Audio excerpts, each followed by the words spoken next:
All right, cool. We're good to go. We are recording. So, welcome to the eXplorminate podcast. This is the first ever live recording of the eXplorminate podcast. This was Sean's idea. So, when it screws up really badly, you can blame him. He's the Australian, the bald Australian. It's great because we have an American bald one, an Australian bald one, and an English bald one. So, if you have a hard time figuring out who's who, you can just tell. Yeah, I know, right? You probably have more than I do. Like when I let mine grow out, it's pretty spotty. No, we're all bald, man. There's only Drexy. I want to see his throw, but he's not going to show us. I know, right? Oh, a guy says, "Awesome podcast." Hey, Simulation, that's great. Thank you so much, man. So what we're gonna do today is just basically try to do a show through this live format, just for once, maybe twice. I don't know. Who? Oh, now we need a Canadian bald guy. We do. Calling all Canadians. And a Russian. Why do we need a Russian? Why not? For the accent. Oh yeah, the Russian accent. It's true. But I think he's trying to talk about like the Commonwealth, right? The American Commonwealth or the British Commonwealth. We have the Brit, the Australian, the American, and now we need a Canadian. So I think I've said that before too. We need a Canadian and what was it, a New Zealander, and then we'd fill it out. Yeah, what do you guys call Calling all Canucks. Yeah, don't you call them Kiwis? Yeah, that's right. We do. We have other words too, but I can't say them in public. Yes, let's not get kicked off Twitch on our first stream. That would be unfortunate. No, they're awesome. They're like I think we sort of think of them like they're our little brothers kind of thing, even though they're really not. Let's get into the news. Come on, let's talk it. So, all right. Well, first of all, I did want to talk about the giant update for Stellaris coming. They've actually numbered it 3.0 because I guess they consider the changes significant enough. So they came out with this dev diary this past 2 days ago, and they were saying that with all the changes to the way you meet aliens and all the changes they're going to make to citizens and how they're going to be moving and doing their jobs and stuff like that. And of course, everything else that they've been showing, they feel like it's a significant change enough that they're going to call it 3.0, and they're calling it Dick, which, I don't know. I think they knew that was going to be a fun way to do this, but yeah, so it's of course, Philip K. Dick, I believe. I think that's who Philip K. Dick. Yep. Legendary sci-fi writer. Yeah, he's certainly. It's just funny that they, instead of saying the Philip K. Dick, they went with just Dick. Dick. It's a Dick update. So well, Philip K. Dick was the guy who went crazy taking too much speed and writing about and talking to aliens and God and stuff. So like it kind of fits the Stellaris thing, I think. Yeah, no, I agree. So I mean, what they're saying is that there's the reason why they went with 3.0 is because there's a brand new Intel feature or system. I'm sorry. So the whole like spy thing and everything and Intel stuff is all brand new, and then they've got a reworked first contact. So they think that the fact that they've changed that, and it looks pretty cool. I admit the first contact, they make it a little bit more mysterious, which I think is pretty cool. Then they reworked their pop growth, so instead of the way it's all been, it gets out of control towards the end of the game, and now they've completely redone that, which I'm really excited about. Maybe someone who has any interest in Stellaris. Wait, what? Am I the only one that? I'm interested in trying it. I want to see if it might be that that the game has changed significantly enough since the last time I played it that it's actually going to hold my attention a little bit better than it has done before. Wait, so I'm being told no one can hear anybody else. So hold on a second. I think I know why. Because is it just Ben or no one? Just me. No, I think it's everybody. So I think I know what it is. It's because it's trying to use my desktop instead of my headphones. So hey, there we go. Can everybody hear now? Hey, you Brits, speak. Or you non-Americans. Hello. 2, 3. Hello. The guy in the bottom left. Yeah, that's me. Well, now it's because what it was is because I the sound source was my desktop, not my headphones, which are on my head. So now we can hear it. All right, cool. We'll have to edit all that out. This is gonna be I don't even know if we're gonna edit this. This is just gonna be the way it is. All right, so Yeah. All right. So they were saying 3.0, big change with the pop growth and all that stuff. And then there's also new districts for industrial stuff. And there's also an entirely new espionage and gather intelligence system. And then they've changed, or they fixed a bunch of big bugs and made a lot of improvements. So they think it's 3.0. What do you guys think? I mean, are you guys going to jump back in or what? What? Okay. Did someone say something? That's Drexy. Is that the answer there, or is that what you're going with? Lock it in. Are you performing an act right now? Well, what are you? We're gonna get kicked Me? off. Yeah, well, I don't know what you're doing over there, but we're gonna have to edit like 99% of this. Stormy saying, I haven't liked Stellaris in a heck of a long time. Every time they change it, I like it less. I love the launch version. Yeah, it's like, I don't know. I like 2.0. I thought 2.0 was an improvement. And then it just didn't grab me. And I mean, I played a lot of Stellaris before that. I've got about 100 hours in Stellaris. So obviously something worked for a bit. So I don't know. Every time there's one of these big patch updates, I always try it for a bit just to see what it's like, and I've usually got something else going on. It just doesn't grab me. But I'm willing to give Stellaris another chance. I think this time just to see, just to see where they're going with it. Yeah, no, I agree. I think I actually agree with Stormy. I think that from my, I just really enjoyed the different FTL stuff. I thought that was kind of cool. And the game itself, I mean, there's some changes that the 2.0 stuff did that I really like, especially with like capturing systems and the way that you would take possession of those systems. And but other than that, I think 100% I agree with Stormy. I really enjoyed the time where where you were messing around with different FTLs, and it felt like a much different, maybe way less cohesive, but definitely more unique game back before 2.0. Well, I've been playing Distant Worlds for the past week, and it just, more I play it, the more I just realise Stellaris has just gone in totally the wrong direction, really. Yeah. Well, so Omar's in the chat saying that he's going to tell us how good 3.0 is.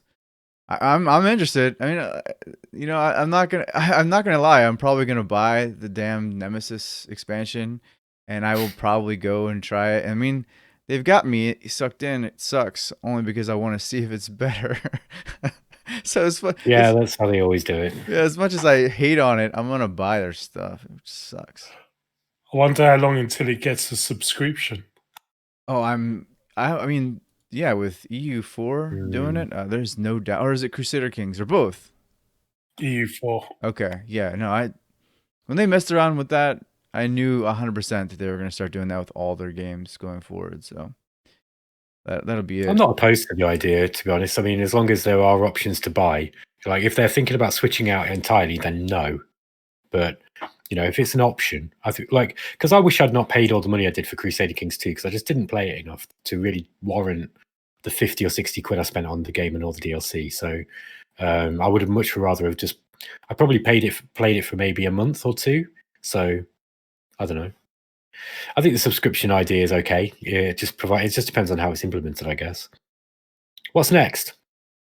Well, I don't know if you guys have seen it, but I played Rogue State Revolution on the YouTube channel, and that came out, and that's a pretty interesting game. I know that Omar, okay, he's left, but Omar in the chat was on the YouTube comments saying that he thought it looked pretty interesting. It's a weird game. I don't think I can really describe it, but it's like part Anno, part 4X, part Red Alert. It looked like a city builder to me. Yeah, it's got some of that, but it's super politically driven. It's clearly like it's almost a parody of the Middle Eastern situation, but it's got some actual simulation, like actual like legitimate strategy underlyings there. And the cool thing is that there's this weird, well, I mean, not weird, I like it a lot. There's these FMZ, like the full motion video. I love that. It was awesome. Yeah, and from what I understand, really good. they play a much larger part as you get through the game too. So I like it. It's weird as hell. I'm gonna play it. on the channel, and maybe you guys will see it. I think it's cool too. But it came out, and it's actually come out to pretty good reviews. I think people are digging it. It's only $14, like $15, which I think is a perfect price point for a game like that because no one's ever heard of any of them, and it's weird as hell, and it's definitely a bit of a niche game, but yeah, it's doing its thing. So I look forward to playing it. Yeah, it looks really cool, and it's cheap enough. Like you said, it looks like a launch discount. I don't know. I'm guessing it lasts for what, like a week or something. But it's cheap enough that people would be like, "Hey, why not? I'll have a look." Because it's $19.35 here, which is nothing. Like, there are indies that cost a lot more than that. Yeah, for sure. So I'm gonna keep... an FMV in a game now. I mean, I've not seen FMV, full motion video, in a game since the early 2000s. I'd say, that reminds me of Red Alert, and when Command and Conquer really started blowing up. There's quite a lot of games that were doing that kind of thing. Yeah, no, I think that's actually what makes it pretty unique because it wouldn't be great if the acting sucked either, but the acting's actually really good. And, they chose some pretty good characters for their FMV too. So I don't know, I'm digging it. I'm gonna keep playing it. So watch the channel if you guys want to see it. All right, so next up, Revival Recolonization. They actually, man, I'm really looking forward to a new alpha update. They haven't updated the alpha in a while, but they are talking about how they're going to make some new combat improvements, basically kind of overhauling the combat system. They want to make it a little bit more. I mean, as there's one of the issues that I had with it through the alpha, and I'm not sure how much. I mean, I don't think we're NDA'd because the alpha is available to anybody who signs up for it. So the thing was that I think they were too drawn out because the size of the battle map was huge. I mean, like if you think of Endless Legend and their battle maps, they were actually pretty, moderately small, but these were like 3 times the size of them. And it just like you take like 4 turns just to move your characters to the point where you're fighting. And they realized that wasn't working for them. So they're going to do that. They've also added some new UI elements. I mean, honestly, the game looks pretty darn awesome. And what I've played from the alpha is definitely promising. And it sounds like they're taking a lot, because the great part is they implemented a beta feedback button into the main menu, so you can immediately just like click beta feedback and send your thoughts like every time you played. And I think that's helped because it looks like they are now utilizing that feedback system to actually make the game better. So good stuff. I'm excited. Are you excited? You should be excited. I think the graphics look really good for an indie game for sure. Yeah, it looks all right. I've still not downloaded it yet. Yeah, I've just not got around to it.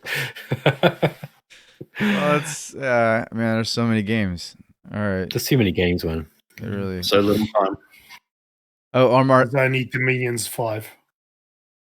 Yeah. Well, I tried. Oh, so I don't want to get into this too much yet. We're going to talk about what we're playing in a little bit, and Yeah, let's do it. so I'll wait for that. But yeah, Omar, I saw your comment on the YouTube, the video, and you said that you may get that game. I think it looks pretty good, and I mean the graphics, the terrain graphics of Rogue State Revolution are awful, but they, the rest of it looks pretty good, which is weird because like I feel like terrain would be easier to get right, but whatever.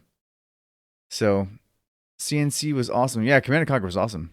Simulation says CNC was awesome. And then they're asking what our thoughts on Endless Space 2 are. Man, already off the bat with some deep questions.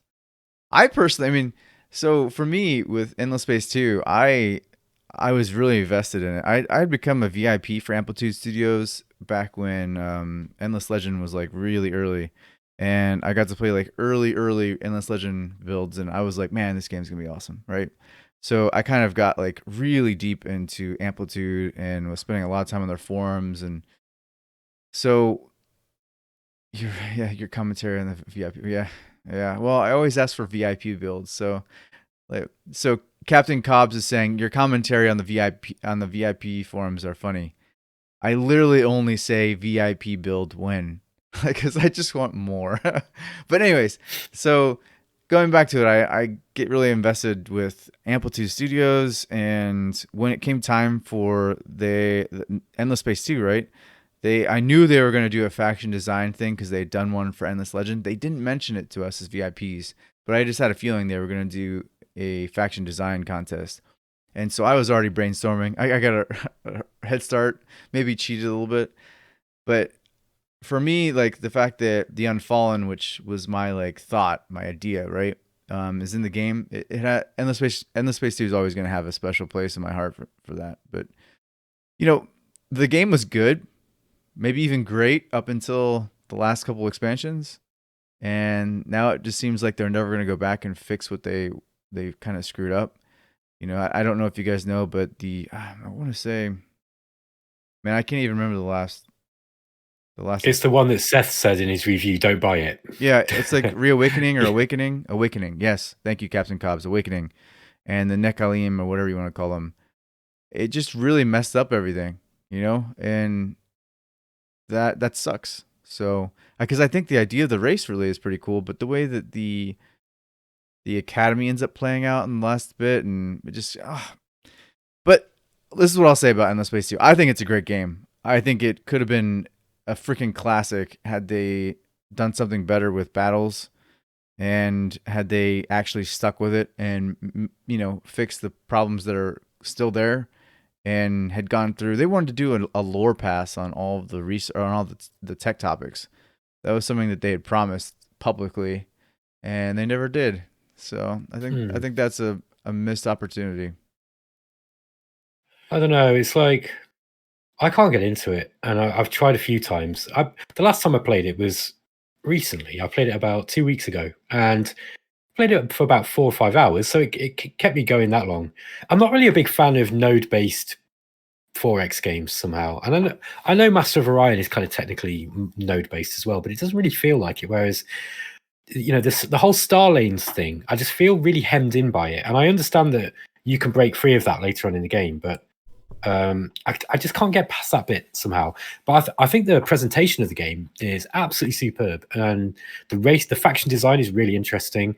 I like the combat. I think the combat's interesting because I don't know. I quite like the sort of setup and watch style of combat. That's why Galciv 3 doesn't bother me. The combat doesn't bother me in that. And I know a lot of people don't like that either.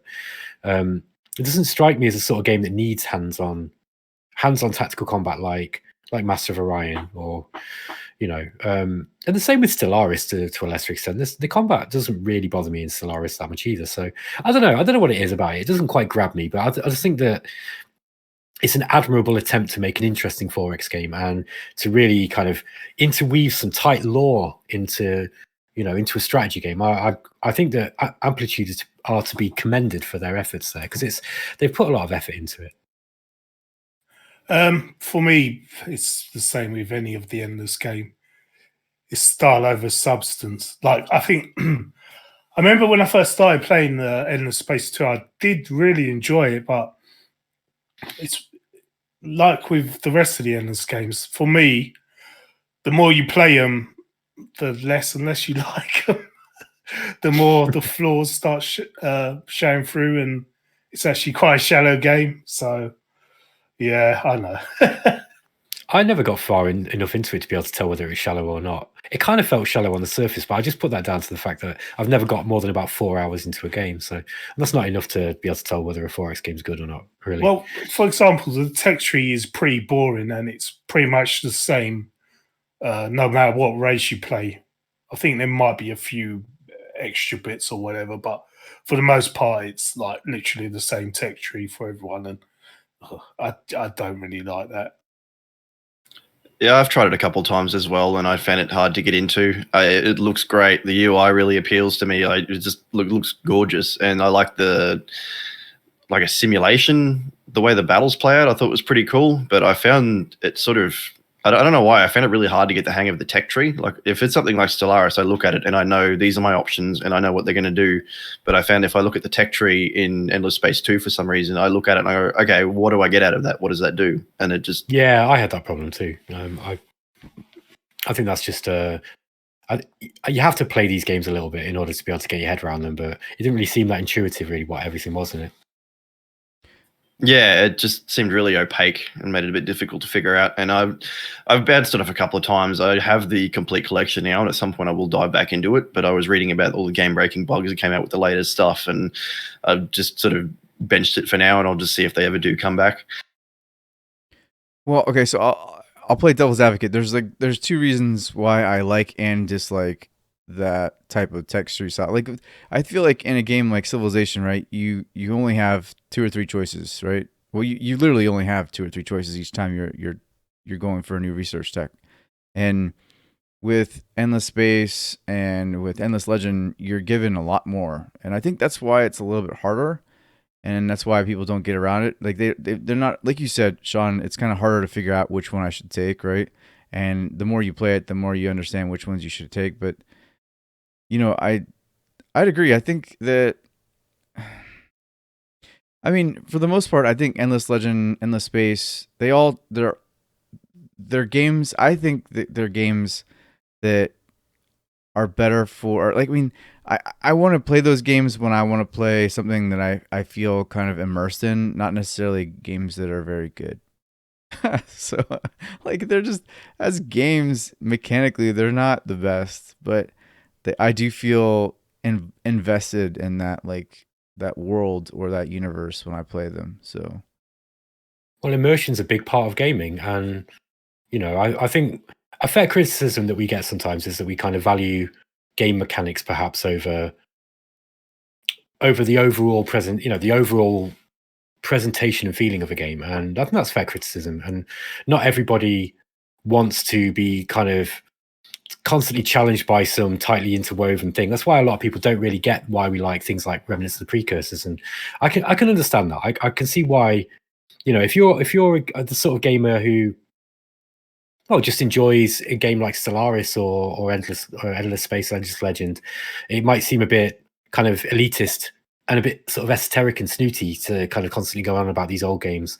And I can understand why people think that. And not people have fun with things in different ways, and like the way I play games is probably very different to the way Rob will play a game, and so how Sean will play a game, and Drexy plays a game. So I mean, everybody approaches these things in different ways.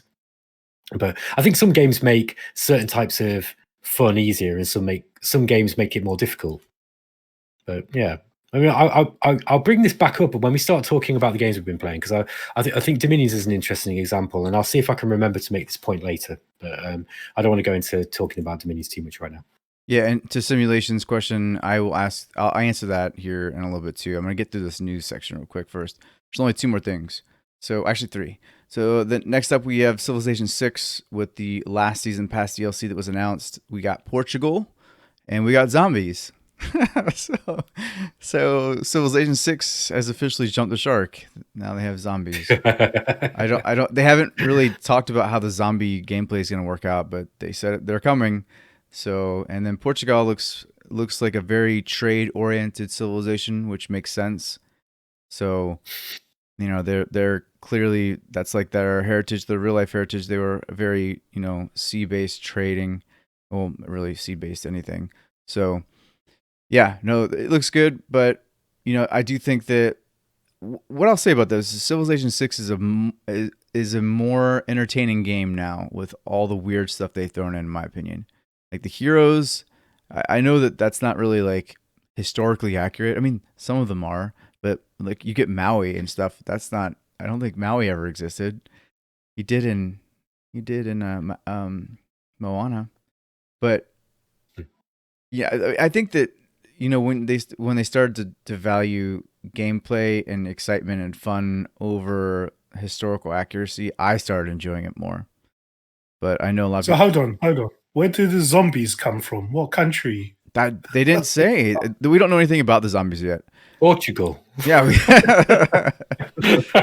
because Portugal. Well, it's been hit by coronavirus the worst. Italy. Oh jeez. Oh man. Now. Can anyone speak Portuguese? How can you say like the zombies are coming from Portugal in Portuguese? Yeah. I got nothing, buddy. Look, man, we've got 11 people in chat. You're diluting the possible people that might be speaking Portuguese, I think. All right. Look, man, right, if they've made the game different to Civ 5, and this is something I think I was saying in the other podcast.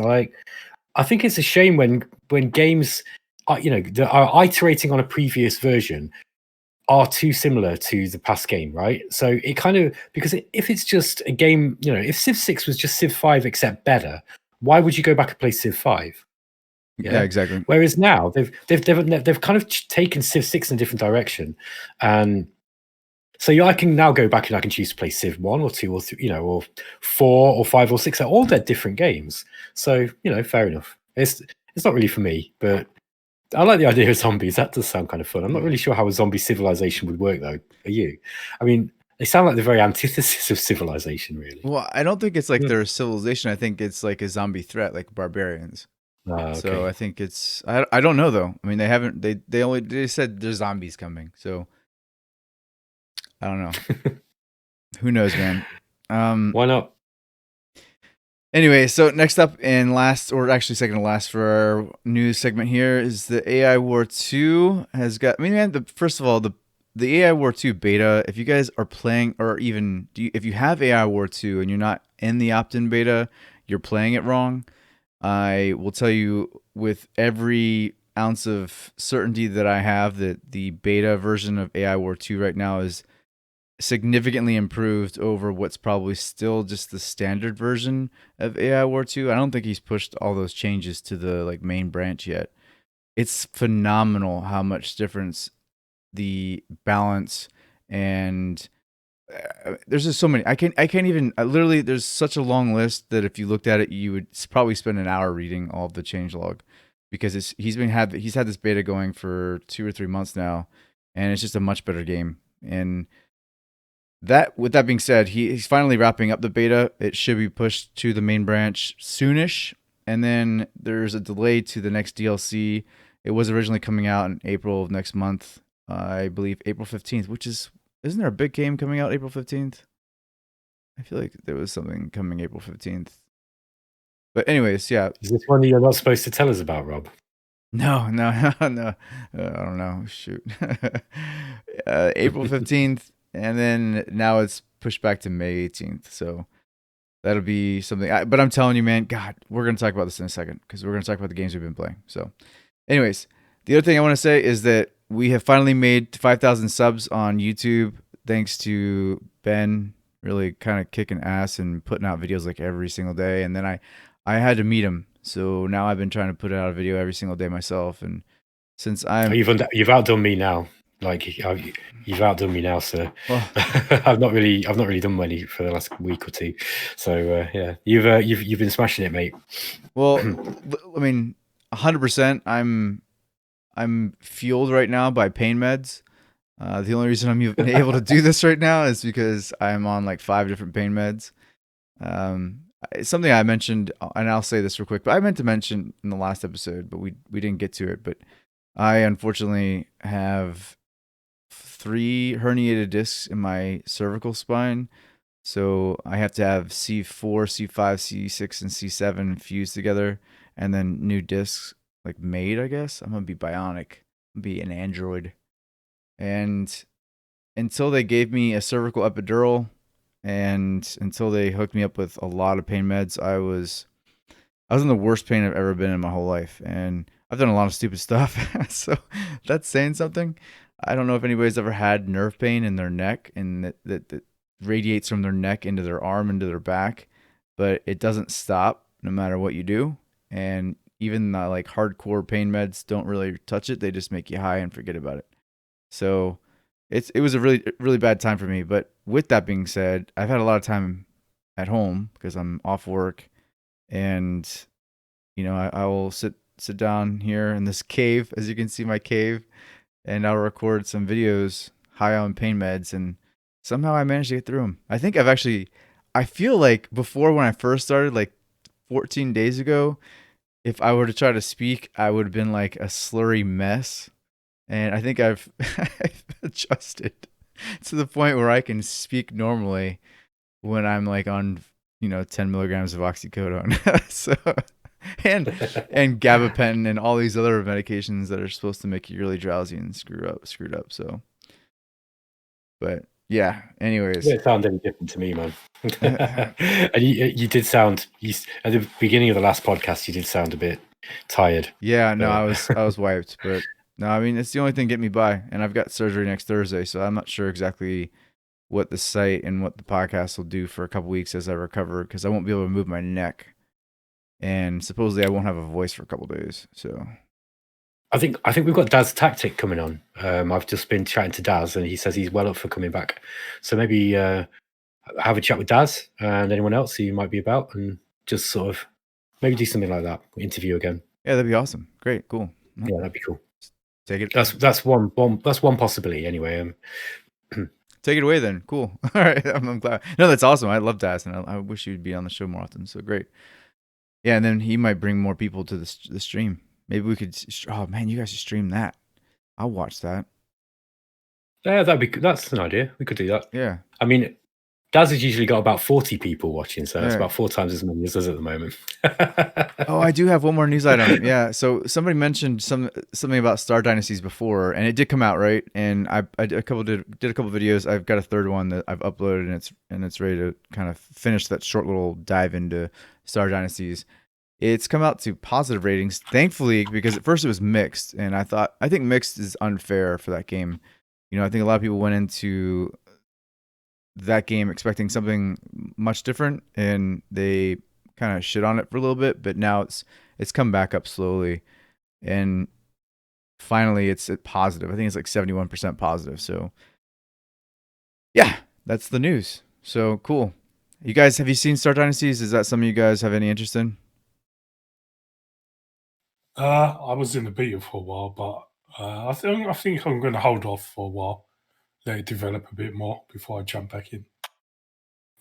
Yeah, I've seen it. It looks interesting. I mean, I've got a lot going on at the moment, so I was just going to wait for a bit and let them patch it and update it, and then come back to it when it's more complete, because I've heard there's some things that need work on it. So rather than jumping in now and maybe not getting a full experience, I'll just hold off. Yeah, I think content's needed, and this is the great thing about Ben's keyboard being really loud. Sorry. We're gonna wait for Ben. Sorry, I was. Yeah, go on. But no, the great thing I think is that Glenn Pauly, the developer, he's really responsive to great ideas, and you know, in his Discord, he's super active, and he already realizes that he needs to be working on like more story elements and a lot more content, and you know, I think that's where it needs, definitely what it needs. So, and a little bit more to do, right? Because there's maybe 6 actions you can take every turn, and like 4 of them sometimes aren't relevant. So when you get down to it, and there's only 2 or 3 things you can do every turn for many turns in a row, I think that's a game that needs to kind of look. It needs some help, right? So, but I do think that it could be something special. Let's see what we got up here. First of all, thank you to Simulation. Pain sucks. You're right, and we'll definitely talk about the Last Federation here in a second. And yeah, and as far as Star Dynasties go, I think it's a game you should watch for sure. So if you like indie developers, the thing is, like, I think Iceberg has gotten a really bad reputation for having indie developers that aren't necessarily responsive, or are, kind of the type of developer that would put out a game, update it a couple times, and then be done with it, because they've had Star Drive 1 and 2. And Pax Nova, these are both games or all 3 of these games have been published by Iceberg, and then I can think of a bunch of others too. I mean, there's been a lot of Iceberg games that were published and really kind of left in a crappy state, but I can guarantee it, because I've known Glenn for 2 years now. He actually contacted me on Facebook, of all things, but he is the kind of guy that'll stick with it until it's done. So I'm excited about it. So if you think you want to support that, I would wholeheartedly recommend that. So, all right, cool. So with that, let's talk about what we're playing, man. I do want to know what you're playing, Ben, because I know that, first of all, you just started a Let's Play with Shadow Empire just today.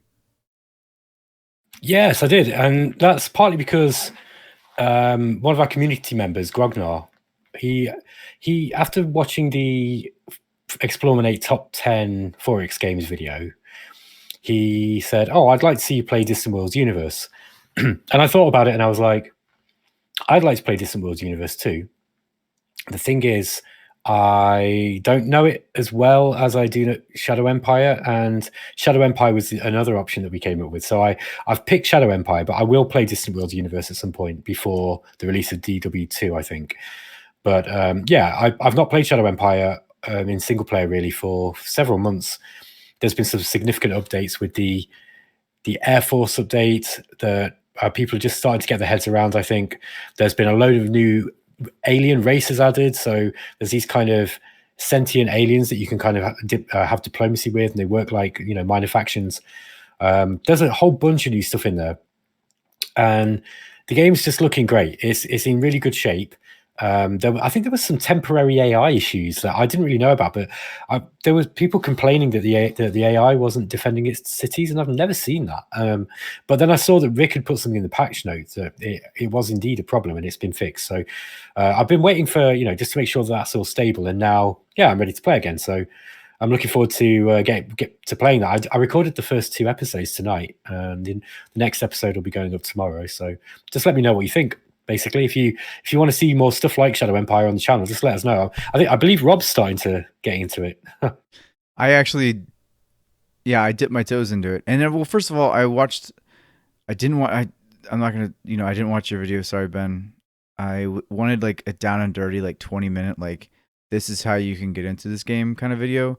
And I wish I could remember the YouTuber's name, because I feel like he did a really good job of literally just giving you like how to play Shadow Empires in 20 minutes that will allow you to like explore on your own from there, right? And I'll definitely figure out who it was and leave his video in the links below, or in the paragraph, whatever, the summary below. Now the pain meds are getting to me. So but no, it was very awesome, because it was like, here, 20 minutes, this is what you need to know, and then you can figure out the rest on your own, right? And it was enough for me to be like, all right, cool, I'm getting into this. And God, what I'll say is that it's easily the most alien feeling 4X game. Like, it not in a way, like, I really genuinely felt like I was on an alien planet, like, exploring it, and then like, the planet itself has got all these cool things to discover. And then of course now I found slavers, which I understand is really bad, because they're very aggressive, and they are. Yeah, so unfortunately I'm gonna restart, because I think I just rolled poorly. But the faction below me was a bunch of slavers, and I moved into their territory, and they immediately started attacking me, and I was like, this isn't good. And I looked it up, and sure enough, slavers are like the worst things you could run into early in the game. So I'm gonna try it again. But I mean, yeah, there's some real depth there. I can understand why you and Daz and literally everybody was obsessed with it. So I want to try more of it. I'm getting it. It's biting me. All right. So, anyways, a couple games I'm playing. I want to talk about some of the games I'm playing, and then we'll talk about some of the games Sean. Oh yeah, Sean's playing Black Legend. I really want to hear about Black Legend. So we're going to talk about that here in just a second. But for me, I've been really invested in AI War 2. As I mentioned before, with the beta, it's I mean, I don't want to like start throwing out hyperbole, but like, it's one of the best games I've ever played. I mean, now that I'm starting to understand like the meta of it, and like where the strategy really is and all of it, it's super good. Like, I don't know why not like everyone's not like, oh my god, like this is a game everyone should be playing. I don't understand it. I mean, like, I know a lot of people have bought it, because when he first said, like, we had him on for an interview, and when he said that when he first came out, his sales were like 4 times that of AI War 1. And I mean, that was good, right? That was what you needed. But like, I'm taking out, like, I played a single game for 5 hours on stream, like while I was recording it. And it was the first time that a game had lasted me 5 hours. And like, the achievement that I got, it was only, I think only like 2% of the people that played AOR 2 have received it, which means only 2% of people that have played AOR 2 have played it for 5 hours, which is insane to me. So I know a lot of people are buying it, they're just not playing it. And that's why I started doing those beginner guides, because I was like, if you just understood how to like get started, the rest of it is so much fun. It's crazy. Oh, okay. So it was on Humble Bundle. Okay, yeah. So Stormy's saying that a lot of people have it due to the Humble Bundle pack, and yeah, that's probably true. And they should be playing it because it's one of the best damn games I've ever played. And I'm not. I'm totally okay with saying that. So, and then I'm gonna go through the other games, and then I want to hear about Sean. I really want to hear about Black Legend. So I've also been playing Evil Genius 2 for review, and some videos came out today. We were allowed to do like a preview, like a very short preview video that was allowed to come out as part of the embargo. And you know, I can't really say anything about it because it's under embargo. But I will say that it's a modern version of Evil Genius 1.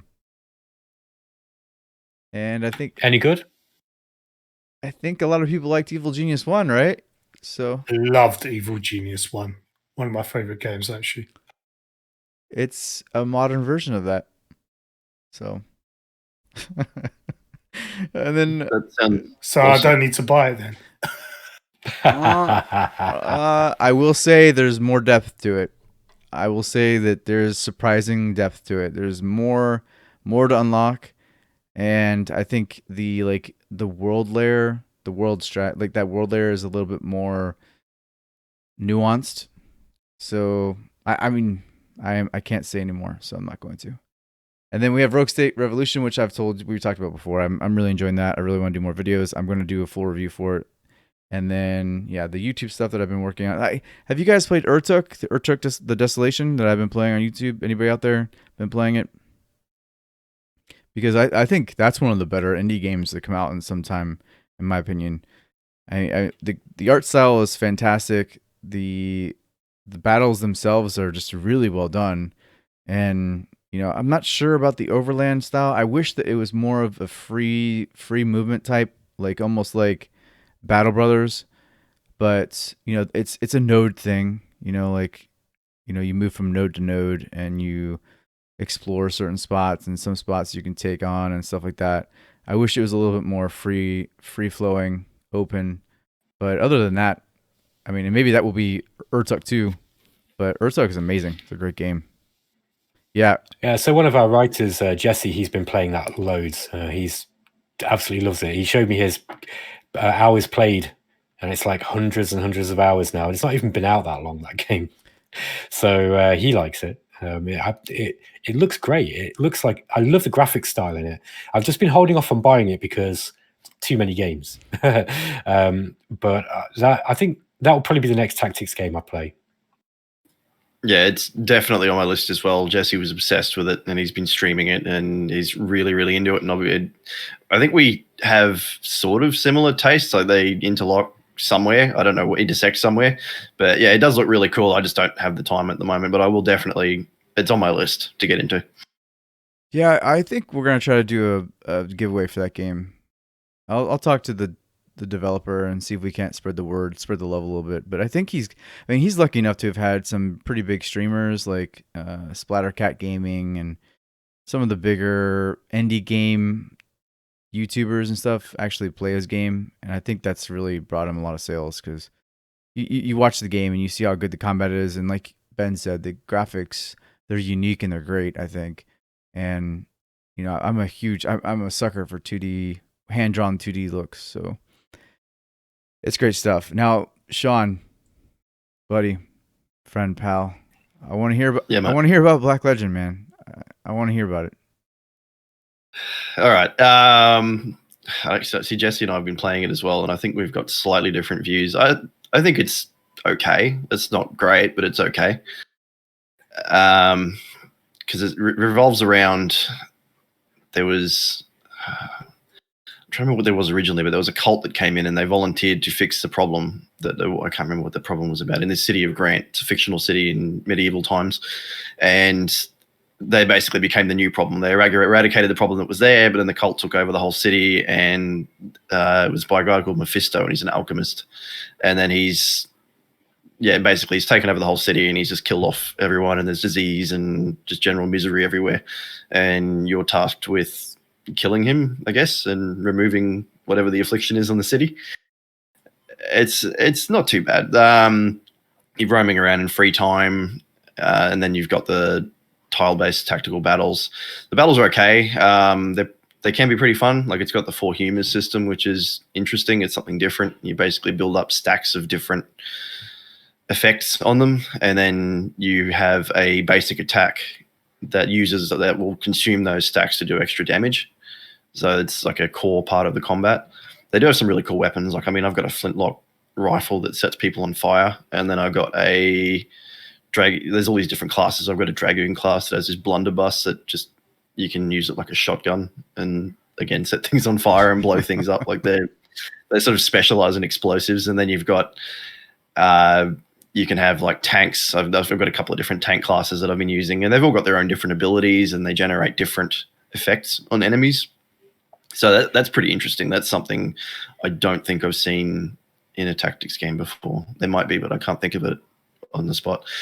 So that's pretty cool. The balance, there's some balance issues there. It started off feeling extremely punishing to the point where I almost failed it, and then realized what I'd screwed up, and then from there it actually became really easy. They sort of feel a bit samey, and once I figured out, I've just figured out a strat that so far is working for basically everything. So it seems to start off really punishing and then gets really easy. Trying to think of what else. There was something else. Oh yeah, and I feel like it's sort of going for like a Dark Soulsy kind of vibe. Like, there's mechanics that I think are taken out of that. Like, you can't heal out of battle, for one thing, at least not any way that I've been able to find. You can heal in battle with a bunch of abilities that expand the further you get along, but out of battle, the only way to do it is burning through your potion stock, which is not great. That sounds awful. Doesn't that not encourage you just to like loiter around at the end of every battle just to use all your healing items? So, or just to string battles out, and I don't know. That doesn't sound like a good mechanic, that. Well, yeah, that's what I did. What I ended up doing was, because you've got your ranged units, they can't fire at melee range. So I ended up just locking down a marksman and then spamming heal because the guy couldn't move or do anything. So that was pretty terrible. And then you do get better healing abilities and stuff later. So it sort of mitigates it a bit, but yeah, it's still not great, that particular mechanic. So it seems to be going for something quite punishing. So you can't heal out of combat unless you burn potions. Enemies respawn when you travel, so it's like something out of Dark Souls. And you've also got, as you progress through each region, you can unlock gates. Like, you can't when you enter the zone, you can't unlock them from one side, but when you fight your way around to the other side of them, you can unlock them from the back, and that gives you shortcuts to get through. And then it's also got, with the free roam mechanic, it's sort of like something out of Mutant Year Zero. Like, you're roaming around and you're avoiding vision cones to avoid getting detected. So you can avoid a lot of the fights just if you can figure out where the enemies are going to be patrolling. You can actually walk straight by them. So I feel that's where it's sort of taking some inspiration from Dark Souls there. Well, you're also playing Northgard. Yeah, I've been playing Northgard. They put out a new patch recently. It's a massive balance patch. I can't even begin to rattle off everything that's in there. I've just spent a little bit of time with it because a new clan that was out, the Lynx clan, I was trying them out a bit. I've been playing some multiplayer, and it felt a bit underwhelming. I hadn't really been back to it, but they've done a balancing pass on the Lynx clan now, and it's pretty decent. So I've just been playing a little of that. How many clans are there now? I mean, I feel like they pushed out like 5 or 6 DLC clans, right? I can tell you how many. You tell me. That sounds like a Stormy game. I'm going to ask Jamie because he's in the chat. Have you played this one, Stormy? They've got 6 at the moment. They've got 6 at the moment, and there is another one that's rumored to be coming. I think it's the Clan of the Squirrel. Oh my god! Some of them are cool. I think I stopped at the one before the Lynx. Dragon Clan. How many DLC was the Dragon Clan into? Or is that am I just making shit up? I think it was like 3rd or 4th. Yeah, Stormy, we're talking about Northgard. Do you play Northgard?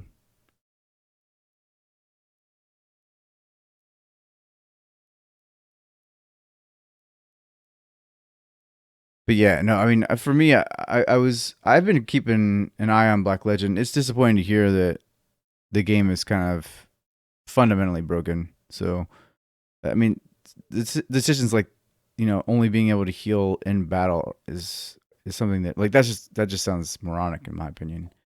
So, and like you said, you end up cheesing the system, and it's tedious and boring, but you still get exactly what you need anyways. So that's dumb. Yeah, I think it's something that's got some really interesting ideas, but just the core gameplay loop is not great. It's got balance issues. It's got the stupid healing thing that just really annoyed me when I started playing it. I was like, if I wasn't reviewing this, I would have probably just put it down. It's something that feels like it has the potential to be pretty good, but they've got some pretty big problems to sort out. And to answer Stormy's question, does it have the same problem as Mutant Year Zero, where you can avoid enemies, but if you do, you don't have the experience to progress in the next area, and then you can't avoid the enemies? I haven't run into that yet. I can't really tell. See, there's another thing. Unless you're in a fight, you can't actually even see the tooltips on your stats to know what they are.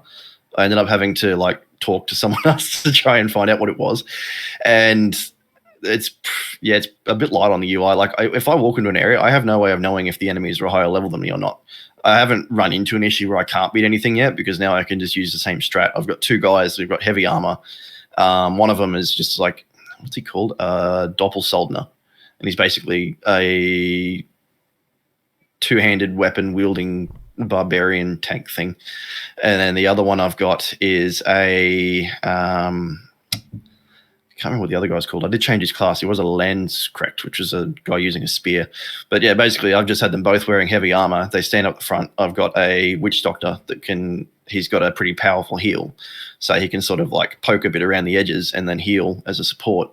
And then I've got my dragoon at the back with some crazy blunderbuss looking thing setting dudes on fire, which is awesome. That's really cool. That's hands down my favorite thing in the game, is just setting dudes on fire with a rifle. But it's become, I know I was talking to Jesse and he's found his own way of doing it. He's got his class that he's managed to make crazy overpowered and can just demolish everything. Whereas I've gone the route of just blocking up a choke point with tanks and nothing can get through it, and then you win. It's just slow. But I haven't really found any issues with finding enemies over-leveled yet, but I haven't really gone looking for trouble in that way. And because I have no idea what levels they are, I don't know if I'm ever going to run into that. But so far, I haven't had any troubles with it. Awesome. What's Nebulous? You got that listed. I don't know what the hell Nebulous is. Okay, Nebulous. It's an alpha, and the only way that you could get into it was by subscribing to their Patreon to get given a key at a certain tier, which is what I did. It's something because I've been looking at Falling Frontier. That's another one, one of those new RTS hybridy sort of things that's coming out. And this was mentioned alongside it in a Reddit post, and I hadn't heard of it. And I was like, this looks really sick. Actually, I think I posted about it in the Discord a little bit. But I had a look, and it's an RTS. It's the guys that are developing it are actual Navy, they're serving naval personnel. So they're really into ship-to-ship tactics and all that kind of thing. And it's ridiculously deep. I haven't spent much time with it enough to really know what I'm talking about. At the moment, they've only got a skirmish mode. You can verse the AI, you can verse other players, but you have extreme levels of customization on your ships. And they've got crew complements, and you can have damage control units that go around and repair damaged things. And you can have meltdowns, and you can have, you've got radar sections on different parts of your ship. So if one of the radar sections gets damaged, you lose radar. But you've got things like you can jam radar and then burn through the jamming. And there's just a crazy amount of depth to it. That sounds like my kind of game. I really like the sound of that. Yeah, I mentioned that to you a little while ago. It's still very early, but I think, it might be a jam down the track. Hey, Drexy, you're gonna do a Dominions multiplayer game, huh? Yeah, Ben dragged me back to the world of Dominions, which I looked at my last game I played in. It was 2.5 years ago or something like that. I thought I escaped, but no, I've been dragged back in. So yeah, but I'm really looking forward to that. And I've actually been playing a lot of single player just to learn the game again, so I don't embarrass myself.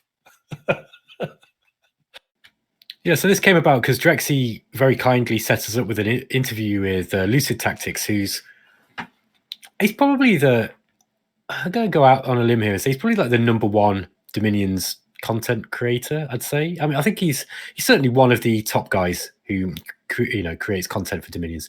He's certainly responsible for making some of the better mods for the game as well. And so he very kindly, after we did the interview, was like, "Hey, if you and Drexy want to come and play some Dominions on our server, just come and let us know." And I remembered that, and I was like, "Okay, well, maybe we could set up an eXplorminate game on." A Dominions game on eXplorminate, because we've been trying to get a Blood Bowl league going for ages, and we've never managed to get enough players. And I thought, well, it'd be cool to get something. So yeah, I managed to get some players, and then Lucid very kindly offered to host it over on his server. So we've all migrated onto that, and the game started tonight. So he's recording it, and I'm recording it, and I'm trying to convince Drexy to record it as well. That should be cool, because I don't think I'm going to last very long. It's a really hard game in multiplayer, and it's super competitive. And even when people are not taking it that seriously, it's still super competitive. So, but I hope that I last long enough for it to be worth me putting the series up, because, well, for a start, it would be good for people to see what me and Drexy get up to when we're playing these bizarre games. These kind of not quite 4X games, and also because Lucid will be recording it as well, and he's quite entertaining. So I think that it'll be a bit of an eye-opener for people who don't really know, what the appeal of Dominions is. If you're one of those guys, probably like Rob, who's kind of looked at it and gone, it kind of looks cool, but I don't like the graphics, or it looks kind of a little bit too time-consuming, or fuck reading manuals. It's dead good. It's a really good game, super engaging. So I think that hopefully we're trying to get a few more people interested in the old Dominions thing, because it's a cool game. And I was, just before I finish, I was saying earlier on that there are certain games that people play different games for different reasons, right? And Dominions is one of those that you can play it super competitively if you want to play it in multiplayer. But if you play it in single player, it's a really good game to play, kind of like what Rob was saying about the endless games. Maybe Dominion single player might not be the most challenging or super mechanically tight game for a single player game, but it's just really good fun. You can just really kind of relax into it, play it at your own pace. It can be quite difficult, but it's just it's one of those cool games, man, that you can play it in multiple ways. You can kind of role play it, you can make it really hard for yourself, you can make it super easy. It's just cool, man. I think for me, I got so into that game. I've got 400 hours, I think, between 4 and 5. The main problem with it, though, is once you start getting deeper into the game, your turns, planning your one turn can take an hour or two. It gets pretty ridiculous. It's a pretty deep game like that, but there's just nothing like it. The battles are just amazing, and the amount of scripting you can do, and just the planning you go into scripting your army, throwing them in there and just seeing if your plan actually worked, and the way you can just watch it just unfold, and hopefully you survive, and hopefully you can tweak your plan to make it better. But yeah, there's just I can't imagine how. I know, okay, it's on the 5th version, but the amount of nations they've got, which is spread across 3 ages, and the amount of spells and different mages and units, it's just a crazy game. I can't think of. Can you think of anything that's remotely close to that, Ben? No, not really. Maybe Dwarf Fortress on a level of complexity, or with the amount of content, I'd say. But there's 1,000 spells in the game, and that's a lot. And it's not like you can't know them all either. It's one of the great things about Dominions is when you first start playing it, right? You'll throw your units into a battle, and they'll be unbuffed. They won't have much magic support, and they'll get blended. And you're like, oh, what the fuck? This game sucks, man. I can't win a single battle. You might have these great giants, like these massive giants. You're like, oh, okay, I've got these great big giants. They'll just trash everything that I send them at. No, the first barbarian province you get, they just get torn apart, and you're just like, fuck this game, man, this game sucks. But then once you've learned it a little bit and you realize that you can buff things up, and you've found the right combination of buff spells, of magic items, and then suddenly you've got this super combatant who wades into, just one guy, teleports into this battlefield with 1,000 enemies and kills every single one of them without a scratch. Like, that's super satisfying.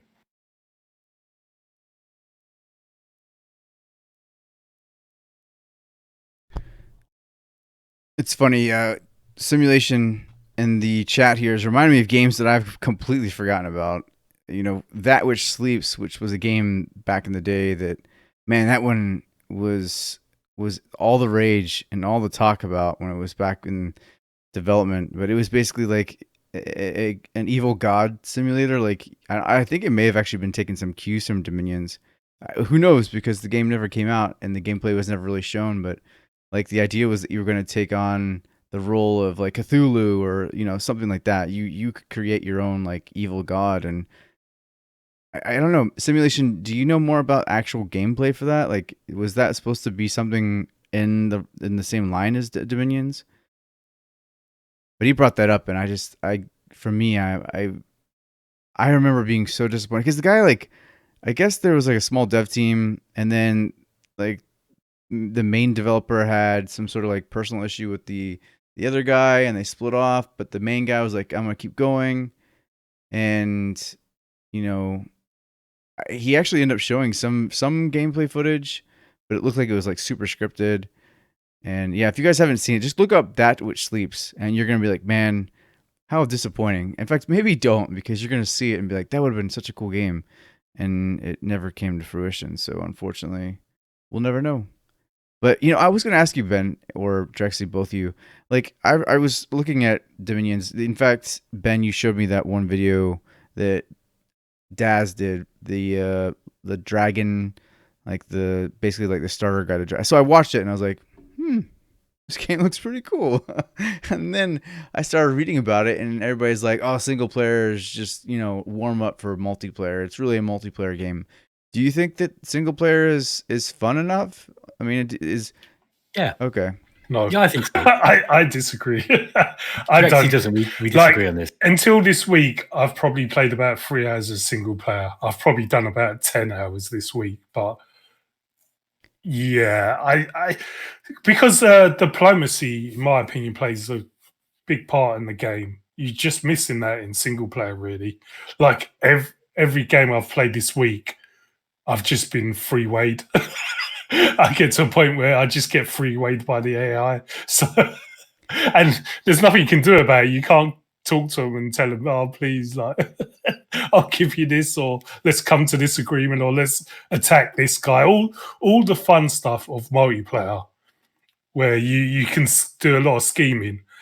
Like, I used to play Neptune's Pride. That's the other game where it's a very basic game, but it's all down to diplomacy. And for me, I know a lot of people enjoy other aspects of the game, but for me, the whole diplomacy side and scheming and backstabbing, and it's why I like multiplayer games, because I'm a nice guy, but I like to be a git when it comes to games. I'm the same. Like, to kind of compliment what Drexy's saying there. There is no diplomacy in Dominion single player. The game is, so what happens is the AI will, or either you or the AI will attack one another, and then that's it. There's a war declaration, and then you're at war for the rest of the game. Yeah, so it doesn't really. If you want to play it in single player, you have to set it up in a certain way, so that you probably want a few less AI, and you want to make it so that there's a bit of space between you and the AI in order to get to where you're going. You can have a lot of fun in single player, but I think there's a kind of shelf life with it with regards to single player, because I think you'll get to a point where you can probably, once you've learned a nation, you can probably trounce the AI, even on the sort of harder difficulty settings. If there's just a couple of you, if you try and make it like a single player, like a multiplayer game where there's like 10 factions or maybe 20, because you can have like 20 factions sometimes. You will find that at some point of the game, you'll be at war with all of them.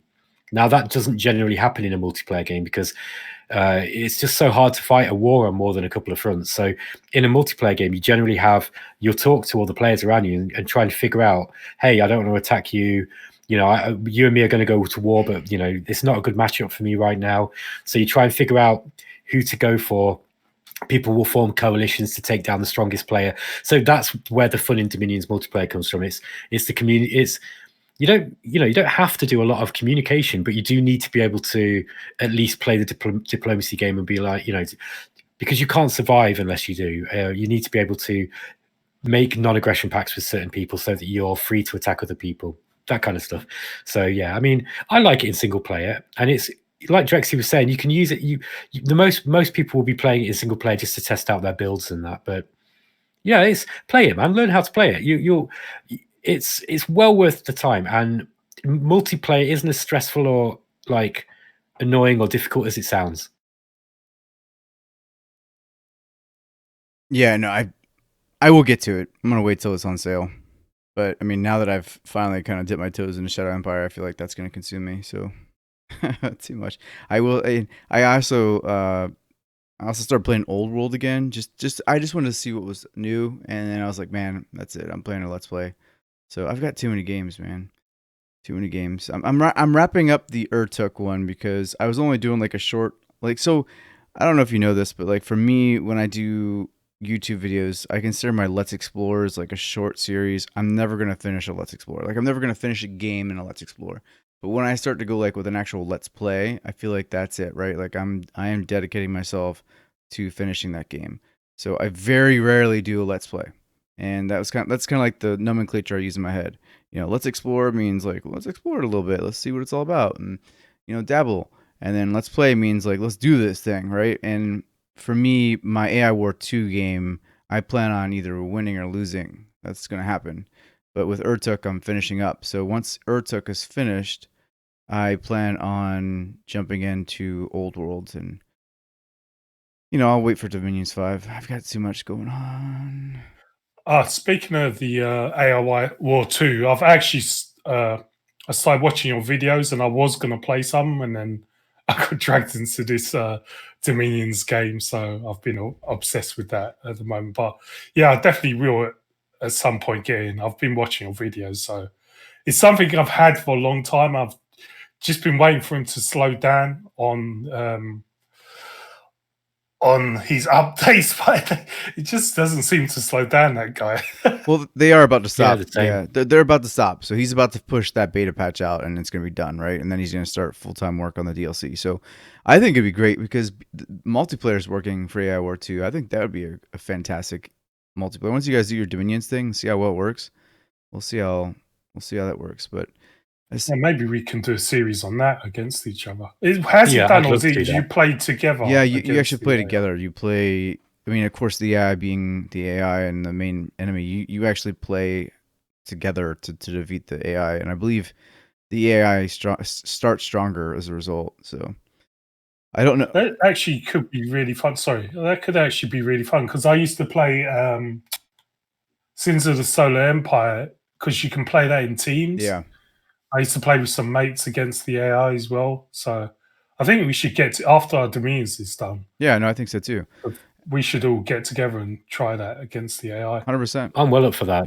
Yeah, because I wanted to say this when you were talking about it earlier, Rob, that AI War seems to be one of these games that has a very kind of small but really dedicated fan base. So the people who like it really like it. They play hundreds of hours in it, and I liked AI War 1. I just didn't really play. I've got about 40 hours in it, I think, and I finished a couple of games, but I only completed it once, and it was on the lower difficulty settings because it's hard.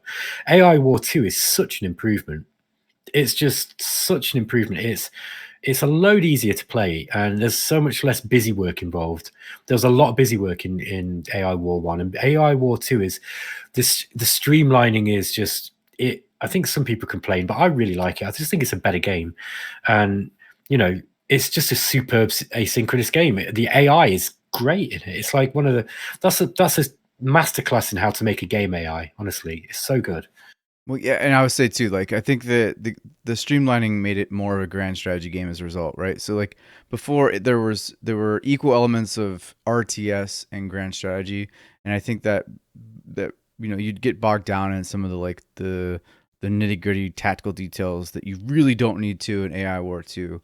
And I like that because it's more about moving your fleets to certain, like it's more about where you move your fleets, which planets you're taking, and which things you're stealing from the AI in order to beat the AI.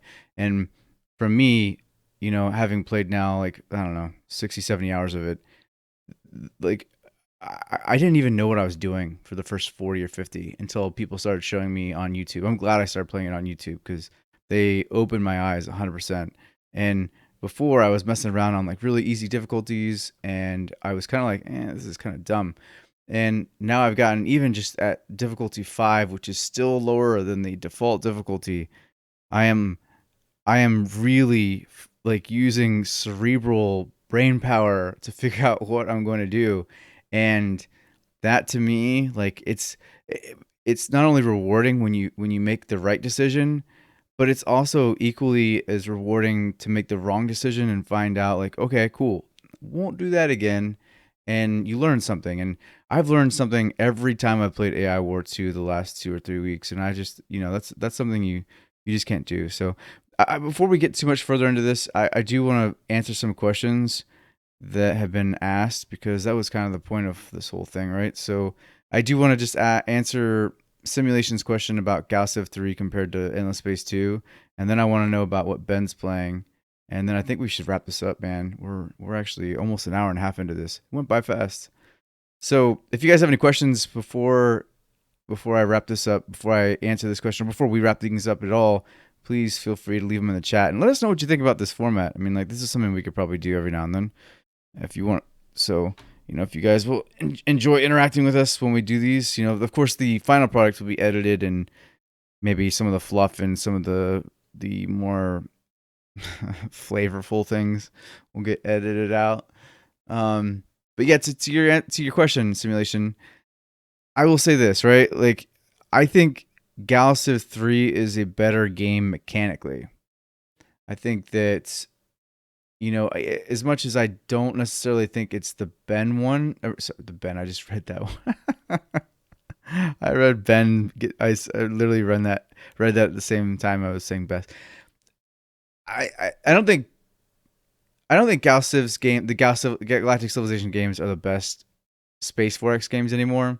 There was a point in time in which I thought Galactic Civilizations 2 was the best out of all of them, like even better than Mu 1 and Mu 2 when I was really deep into it because there was some really cool things about it back when it was out.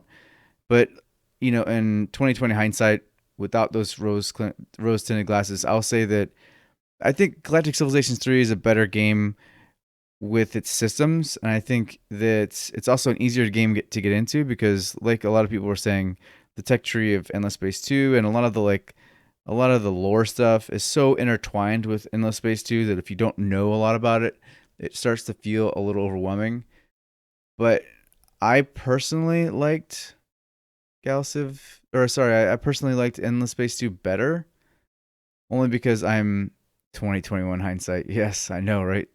That's how it is. Now we've passed 2020. So, but yeah, I think that even though Endless Space 2 was probably a less cohesive game, a less focused, and probably had a less strong, like a weaker direction, I should say.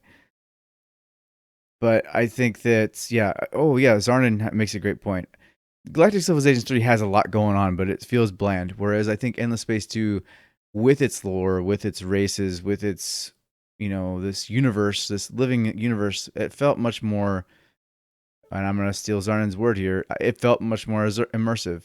I just enjoyed, and that's what I was saying in the beginning, right? I don't necessarily think that the Endless games are all that good mechanically, but they are way more immersive than most 4X games. So that's the answer to that question. And then I want to know about what Ben thinks about the games he's playing because he's got quite a little list here. Yeah, do you know what? I've actually lost my list now, so I've forgotten what was on it.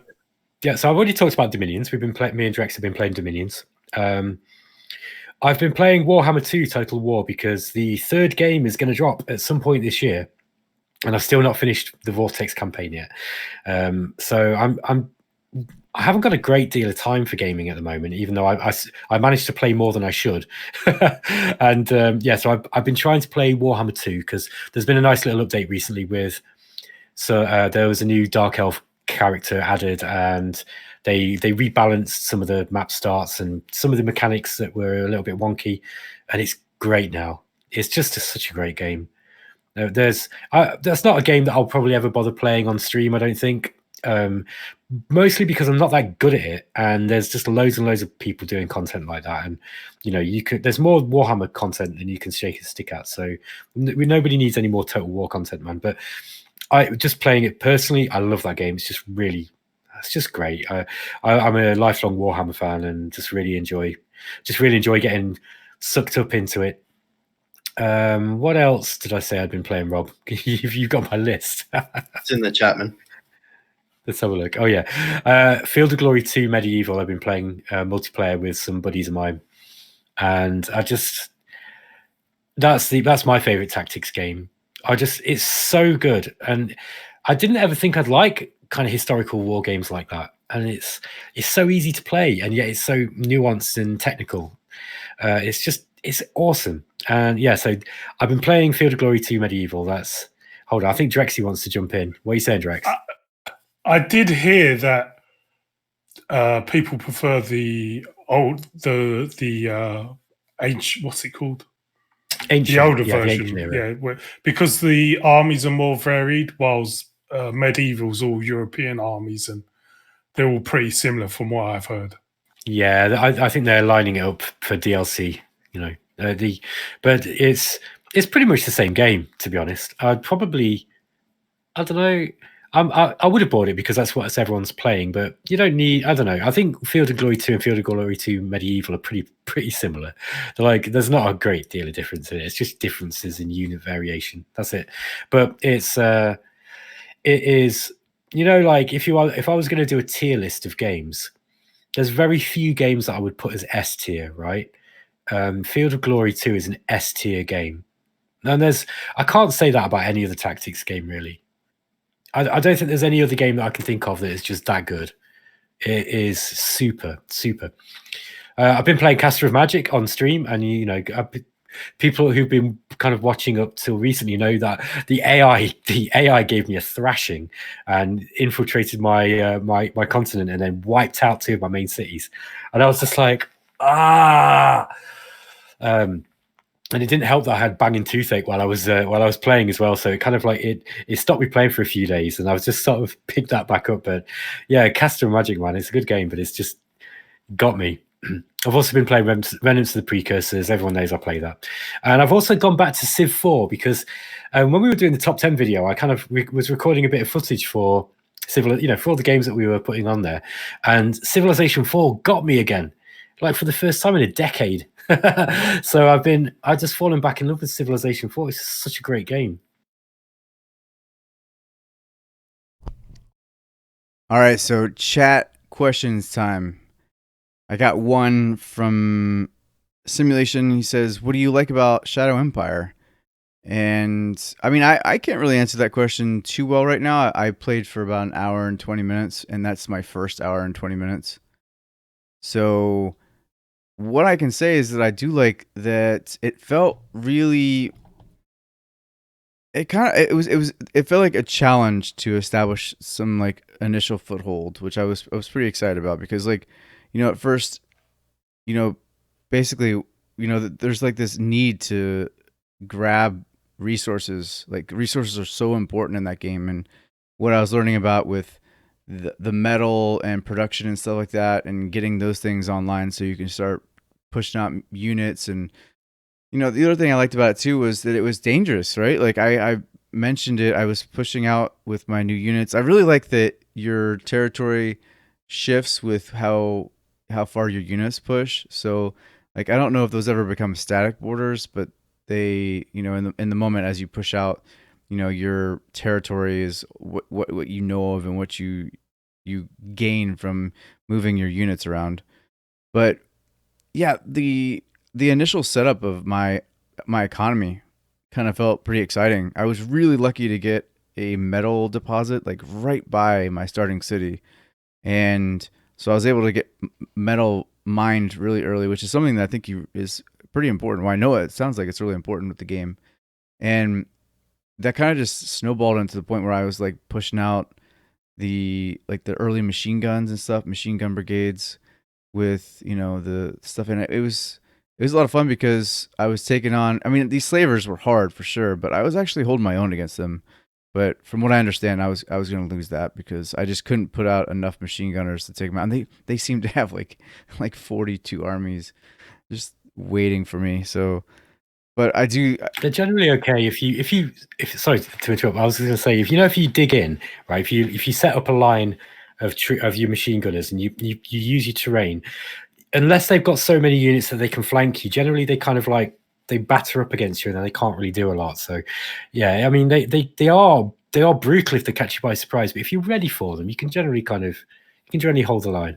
I wasn't ready because I was only like 3 turns in, and I pushed too far into their territory, and I guess they're very aggressive when you get into their territory. I don't know. I didn't honestly look at the strategic map, which is something that you can look at. There's a little tab in the upper right hand corner, and you can look at who's who immediately surrounding you. And had I done that, I would have known not to go to the southeast. So it is what it is. But I think that, I mean, there's a reason why a lot of people here and a lot of people in like the 4X community are in love with it. I think there's a lot of depth to it. And the kind of things that people want from a 4X game, like the economy of it, like the scarcity of resources, the private economy, and I mean the battles, the actual battles themselves are legit. Like, I mean, there's a lot of tactical considerations. I mean, like terrain and readiness and all these things that just don't exist in most 4X games. And even and this afternoon, Ben was telling me some of the stuff that I could have been thinking about, like, having flanking, units flanking the enemy armies and stuff like that. It did not occur to me. And, I now know that it's a pretty good advantage. And if you can surround them and choke them out and basically starve them out, that's even better. So there's a lot to that game that I think that there's it's basically, it warrants all that excitement. So it's a good multiplayer game as well. So we've got Delta Buddha and Omar in the chat, and the 3 of us and my other friend Simon, we've been playing a 4-player multiplayer game, which is that's the maximum amount of players you can have right now in Shadow Empire, and it's taken a while for the game to get going, but it's already been really, really tense. Like, I attacked Omar right at the start because he was bordering my territory, and I really wanted to kind of to take it because he got to a city. There was a city between the 2 of us, and he got to it first, and he took it, and I was like, I'm not having that. So I attacked him and took the city off him, and then I pushed him back to his border, and then we then spent about 30 turns of this game just hammering each other and trying to push one another, along this battle line, and it turned into like World War One. It was like this crazy trench warfare. And we were kind of like, well, there's kind of hurt pride now, so we've got to win this battle. And I had 2 zones and he only had 1, and I was going to win. And these mutants, they came out of nowhere, like these crazy horde tribes of mutants, and they kept cutting me off. So they kept moving onto my supply lines, and that was it. All my armies who were literally 2 hexes away from Omar's home city. I was going to take him. I had tanks and everything. They starved. The whole lot of them starved, and so I had to send all my troops back, clear my supply lines from these mutants that really aren't that strong, but they're super fast. And I'm ready for a second push, and I was like, right, I'm going to get Omar this time. I'm going to beat him, knock him out of the game, they came back. The mutants came back, and they starved me a second time. So we've just formed peace with one another, and we've signed a non-aggression pact because we've realized that I can't beat him, and he's teched up to the point now where he can fight me off. And so we've realized that perhaps we both need to fight our own enemies and maybe have an alliance just to see how we go. So it's a great multiplayer game as well. I think it's another one. It's probably going to be a better multiplayer game than it is single player, maybe.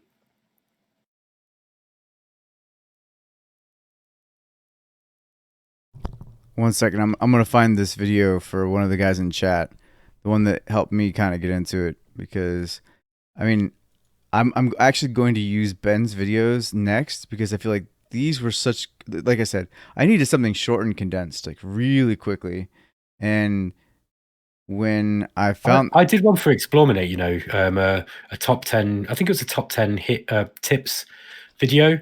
And if you've not watched that, you should watch that, because there are certain things in the UI in Shadow Empire that you might miss if you've not read the manual.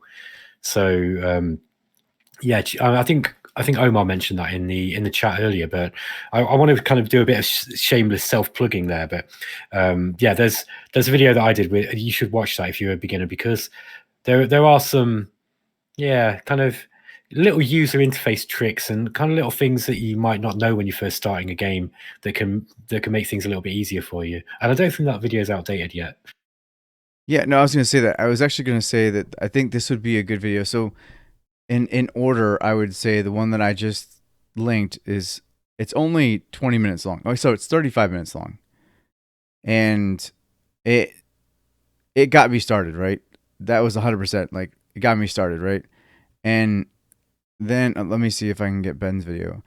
So Ben's video is like the top 10 tips for starting in Shadow Empire, and that's what I'm gonna watch next, because now that I have like a small, very general understanding of how to play the game, I think I'm ready for some tips like that. He did go over, I've watched it before. He goes over a little bit about supply lines and stuff like that, and how to make sure that you can. There's actually like a supply line overlay or hotkey that he mentions. I need to go back and watch it now that I actually understand what the hell I'm talking about. But he does go over some of these things that aren't remotely explained, and I do need to go see it now that I have that base understanding of how gameplay works.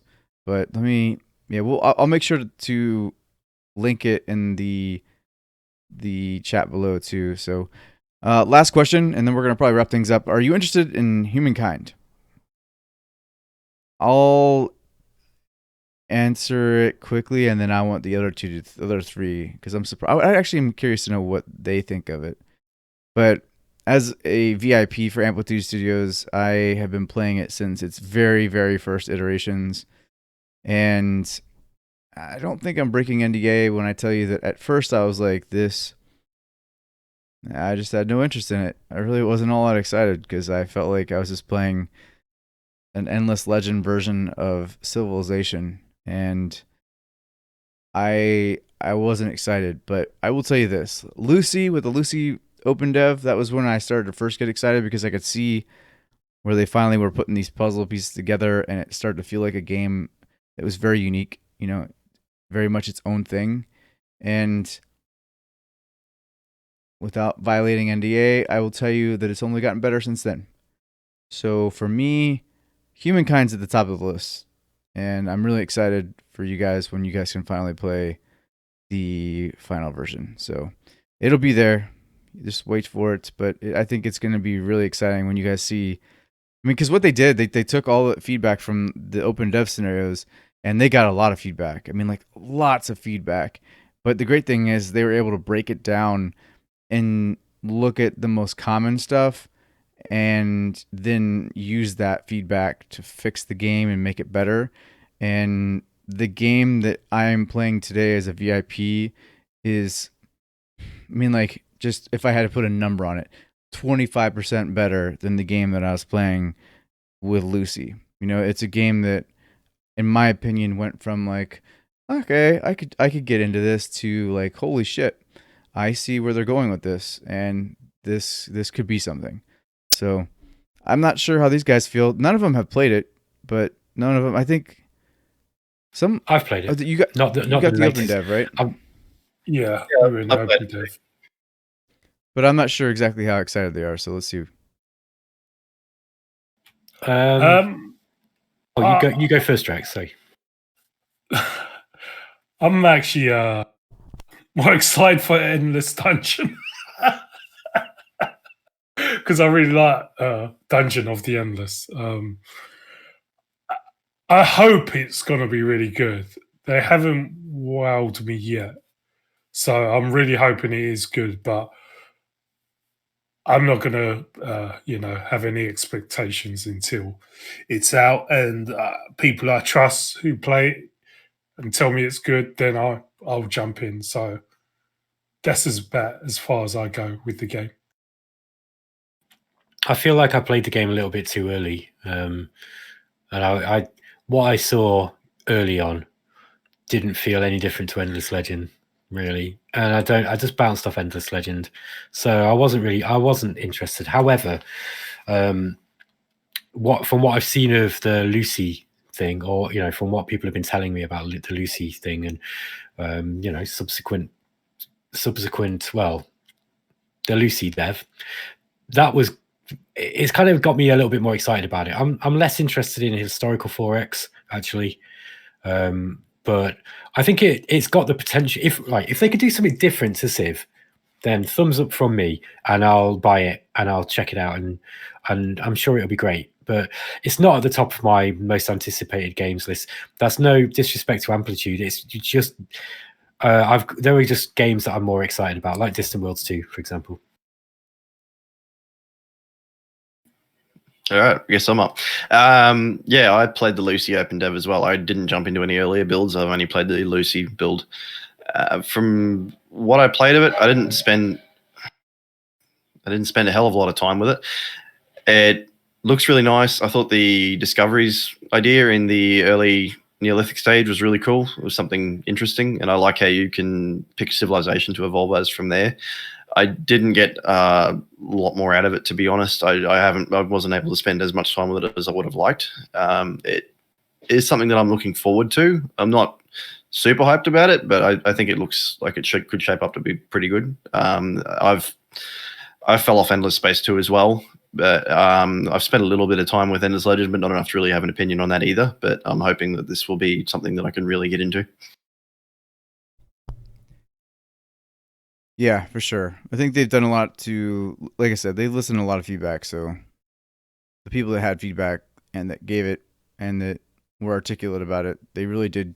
I mean, you could tell there's a lot of behind the scenes stuff that I can't talk about, but they listened, and so I think it's gonna if anything, like if there's one thing that comes of it that's good, is that it's gonna give Civilization a little bit of competition, because I feel like Firaxis has come a little bit too comfortable. So, anyways, anything else, guys? We're gonna wrap the show up. It's an hour and a half. It'll be our longest podcast episode in a very long time, but I think it was a lot of fun to do this live and with some feedback from you guys. We don't normally do that. Yeah, just never really.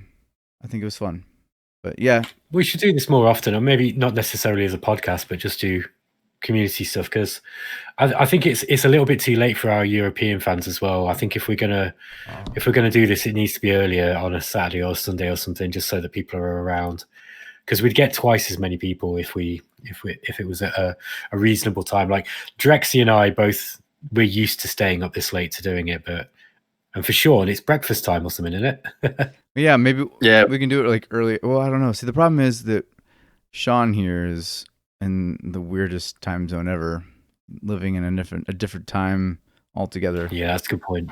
So It's not even time, man. It's a different day here. yeah, I know that's the problem. So I mean, like, even if we like waited till like afternoon my time, that would be like early morning for you, right?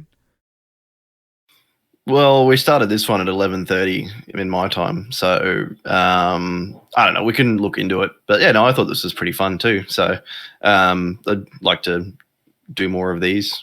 We've got a couple of things to iron out, and it's pretty fun, and you get to interact with everybody. It's pretty good. Yeah, maybe even just 2 hours before, like, kind of 2, because I know Pat was saying he'd have been up for it, but it's just a little bit too late, because it's like 1:30 here it was 1:30 here when we started in the UK, so it's going to be even more so in Germany, or wherever he's from. So yeah, let's do that then. We could probably do it like, mid afternoon, late afternoon my time, which is like 6-7 o'clock, and that would put you guys like around 11 in Europe, and you over there, you'd probably be like 9:30 in the morning. So I think that's awesome. We could do that. We could do that like once a month. I'm sure we could convince the significant others. But hey, guys, thanks for being here. Really, seriously, this is a lot of fun. I'm glad we did this. You know, there was some technical glitches at first, but we ended up working them out. And I'll make sure to get a better camera and a better lighting system so that I'm not in the dark here in my cave. But yeah, don't let that spine rule you. Yeah, well, I'm telling you, man. I've never dealt with anything like it before, so the fact that I can move my neck now is only because of that spinal epidural. If it weren't for that thing, I wouldn't. I was in somewhere else. It's the first time I've really considered just jumping off a bridge because it was something else. But anyways, I do have my surgery next Thursday. I won't be able to move my neck for a couple weeks after that, evidently, or at least it'll be very difficult. So what I'm hoping is that maybe in a few weeks' time, once things have recovered for me and we can get a time that works best for maybe just a lot of people, you know, maybe evening for Europe, late afternoon for Americans, and early morning for the weird people in Australia, we can actually get more people on and have more interaction. But you guys have been great. So thank you to everyone who's in the chat that has been talking with us, staying with us, and you know, it's an hour later in Europe. And what this whole time zone thing, like this, you know, daylight savings, like I don't know why, if we're gonna do daylight savings, I don't know why it's not just universally the same day and the same hour, so that it's not just like, oh yeah, like we're starting, like right now we just did spring ahead last weekend. So it's weird that you guys are going to be like springing ahead in a week. So anyways, that's going to mess my mind up. So, yep. Hey, Ben, thanks for joining me today. It's always a pleasure, man. Thank you for having me. Of course. And Sean, thanks for joining us way down under, mate. Yeah, it's no worries. No, it's nice to interact with everyone. This was cool. Thanks for having me, guys. And Drexy, you need to get a video camera. We need to see this face and the hair. See that beautiful mug? Okay.